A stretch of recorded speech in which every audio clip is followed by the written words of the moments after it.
Provo, Utah, Mormon capital of the world, where 99.5% of folks are lost, and that's right here in America. For those who don't know, Mormons are also Latter-day Saints, and that's the predominant culture and religion down there. You've got most of folks, better than half are Latter-day Saint, and so they're locked in this society and religion where it's just very dark. It's works-based and it's exhausting. And then the other sect of folks are kind of on the outside looking in without hope. They don't fit into society. They're not in a ward or a church, which are the main social avenues to kind of get to know folks. And they're kind of shut out of that because they're not part of the church, the Latter-day Saint church. And so that brings a huge need for hope in that valley. It's a very dark valley.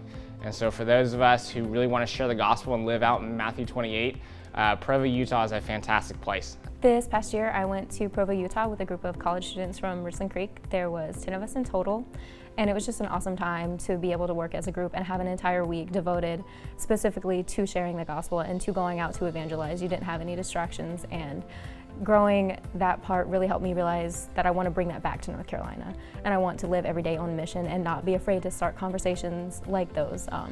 Our group worked with Ben Nizer, who's an incredible dude, and he taught us a lot about how to start those conversations and how to have dialogue rather than turning it into an argument, which I think is a very important thing whenever you're talking about your faith or something as big as that, because you don't want the people to shut down. It was a great week to really grow your prayer life because we ended up prayer walking BYU because it's illegal to evangelize there. So we were able to spend time with just you and God, walking around, understanding His power and understanding that, you know, if you ask, you shall receive. So just really devoting yourself to prayer and personal studies in the midst of all of this too. Richland Creek Community Church, thank you so much for being a part of missions here at the Creek. This year we sent out college students to Provo, Utah, who were able to share the gospel numerous times.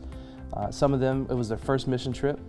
Some of them also their first time sharing the gospel. And so thank you for investing in missions here at the Creek. We want to encourage you to continue to pray and continue to give and continue to go. College students, I want to call you to come next year with us to Provo, Utah. It's a life-changing trip where you get to see the Lord at work doing amazing things in people's lives, and you can be a part of it. Thank you so much.